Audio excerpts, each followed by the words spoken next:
Back to Los Angeles for a very special interview. Eike Batista, the Brazilian billionaire who has made his fortune in energy, is at the Milken conference. Stephanie Ruhle is there with him. Stephanie, over to you.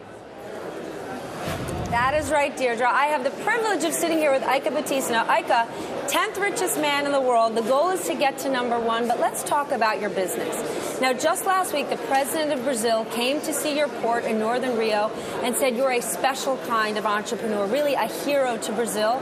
What kind of obligation is this for you? At the end of the day, you're a private businessman, but do you also have a moral obligation to the Brazilian people?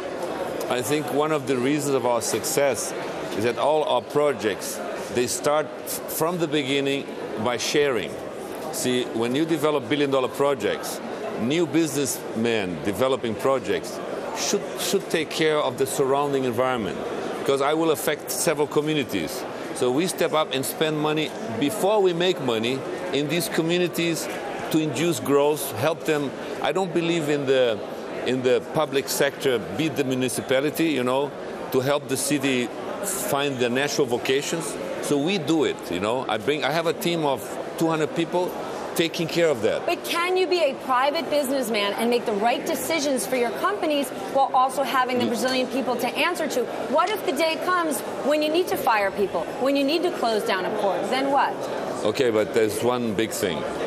We have the privilege to work in the resource arena with very rich assets. Our projects have 80% margins. So if I don't know, I have to share. I'm sorry. And we want to pass this to other Brazilians, other Brazilian businessmen, because I'm not the only one that is active in resources in Brazil. But sharing is a big part of the equation and of the success, because President Dilma would not have come there if she would not know that we shared this wealth creation, in the wealth creation process, sharing. She also talked about the idea of OGX and Petrobras potentially combining forces. Is that something you're looking to do or negotiate with one of your other businesses? Why shouldn't three, great companies like Vale, Petrobras, and OGX and my group, look at our synergies that are complementary in many aspects and create more wealth? It's a win-win for everybody. It's a question of having an open mind to create wealth for the country, train people, and use our synergies. For Brazil, it's brutally good. But those are three just independent businesses. What about Brazil overall? Last year, just 2.7% in growth. That number standalone just doesn't sound big enough. We live in a Brazil has gigantic pent-up demand. When we were growing at 7.5%, we started to have inflation pressures. Government had to increase rates to control inflation. They increased the Fed rates from 9% to 12%. At the bottom line to the consumer, it meant an extra 20% interest. Think about it. Mortgages, of course you had a slowing of the economy to control inflation. So do you think relative to other countries, Brazil is in good shape as an economy? Peter, you need pent-up demand. We are not leveraged, not indebted, and people need to buy everything from housing. Only 5% of Brazil's GDP are mortgages. So mortgages in Brazil is only 5% of GDP. Think about that. It's probably one of the most unleveraged countries in the world.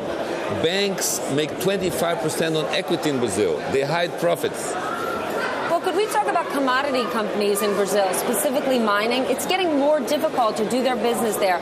Hard to get licensed. There's a shortage of supply and skilled workers. Could they lose their competitive edge to other countries like Australia right now? No, I'll give you an example. As you mentioned, Australia, Brazilian iron ores have 0.2% phosphor, which is a contaminant. Australians 1.2. The world needs Brazilian ore to blend it. So, like good whiskey, you need good blends to do good. Yes. So Brazilian iron ore is absolutely necessary for the steel mills because there's something called value in use. They need to use the right blend for the mills, the Chinese, for instance. 1.2% phosphor is very high. Brazil is 0.2. just to give an example. So it's quality. It's not only volume, it's quality. How did you get involved in these other commodities businesses? I mean, you spent 20 years specifically in gold. Why diversify yourself if you have an expertise that's not just working, but it's working in a very big way? Yeah, when I was younger, I followed gold mines like a mule because the bank. Like a mule? Like a mule, yes. A very smart mule. Yes, smart mule, yes, but a mule. Bankers told me, Eike, you have to be a pure play, you know. Gold, maybe silver, considered as a precious metal. And what kind of bankers who were acting as advisors to you? No, back then, Bankers Trust, remember, they don't exist anymore. Yes. And many others. I don't need to tell the names, but many. I mean, everybody who advised my gold company. And they said you should just stay in gold and maybe into silver? Yes, and my board too. So, you know, I was there, okay. Probably they're right. Before I looked at the banks, as that they were on the top of the food chain, you know, and they were dictating the rules. So I said I better follow them because I need a lot of resources for South America, money, to fund my operations. So I depended a lot on them. Today is the opposite. I mean, we show how we want to do it. So are banks providing any sort of funding, or have you gotten so big you don't need anybody's funding? You are the funding source. Yeah, no, we are partially the funding source, and we're quoted by all the banks because our projects, we invest in $50 billion in the by 2020, and with 80% margin businesses. And we have found $1.5 trillion in assets. $1.5 trillion in assets: oil, gas, iron ore, gold, coal. So here with Eike Batista at the Milken conference. Now, Eike, we know you sold just over 5% of a stake in EBX to Mubadala, and you have another $1 billion stake to go. You've recently been in Qatar. We would love to know who exactly are you selling to and when? I wanted to meet the Emir of Qatar. So that's the only reason you went? Well, it's a nice man. Who could you be selling the stake to? And why do you want to sell? No, we just wanted to have maybe an extra stamp by investors because, you know, the market it's funny. Sometimes they demand, we like to have the structure audited. And when somebody like Mubadala comes in, the world knows how deep they go into the auditing process. And I love to be audited. I love transparency. So in a way, it's an extra way to show transparency to what we do. So for this next stake, would you want to be with a sovereign wealth fund? Also. Yeah, but it could be industrial groups, heavy industrial groups, because they see that, you know, Brazil has created this national content rule for many sectors, especially the naval industry. And so everybody who produces heavy equipment are moving their factories to Brazil to fulfill that content into our superport. Now, do you also want to do this, though, because it monetizes the investment for you? Many of your companies are still developing, and we know you've said 2015 you would like to be the world's richest man, and right now you're a good bit behind Carlos Slim. By selling stakes like this, does this help you build your cash pile and get you closer to that #1 position? Part of it, absolutely. But see, as I said before, you know, with $1.5 trillion in underlying assets, with 80% margin, just give me the time. Let me work, please. And do you still think 2015 you could be the world's richest man? I don't think if it's 2016 it'd be very bad. So. But why do you need to be #1? You seem very much to be goal-oriented. If you were number 4, 5, 6, or even 82, that's still a massive achievement. You know, Brazil lost 2 generations of Brazilians to the crisis between 84 and 97. Brazil probably paid $150 billion in extra risk spread. The rating agencies put Brazil at the same level of Nigeria, and today it's better than Germany. So this distortion provoked we lost 2 generations, and I feel I want to help. I want to spend money with hospitals, with the universities, in a big way. But you could do that if you were number 10 or 11. Why is it you have these goals? When did you start? If I said, Eike, when you were 10 years old, did you have a goal? Was there something you said, I need to achieve? Yes, I suffered a very heavy asthma. Asthma? Asthma, yes. And I couldn't breathe. And so my mother threw me into a cold swimming pool. And so I cured my asthma through discipline. And I saw that you can achieve things by performing, and this is part of my DNA. Has become part of my DNA. And that's I'm when very it started for you? Yes, I think it's one of the roots.